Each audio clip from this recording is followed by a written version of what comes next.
আর নবী মুহাম্মদ সাল্লাল্লাহু সাল্লামকে শুধু মুসলিম বা আরবদের জন্য প্রেরণ করা হয়নি। পবিত্র কোরআন বলছে সূরা আম্বিয়া অধ্যায় 21 আয়াত 107-এ, वमा अरसलनाका इल्ला रहमतल लिल आलमीन।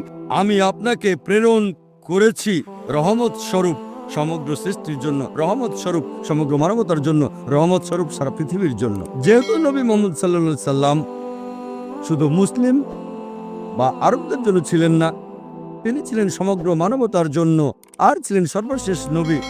যে মুজেজা তাকে দেওয়া হয়েছে সেটা সর্বকালের জন্য, আর তার এই মুজেজা সেই সময় লোকদের সন্তুষ্ট করেছে, বর্তমানেও এবং ভবিষ্যতেও করবে।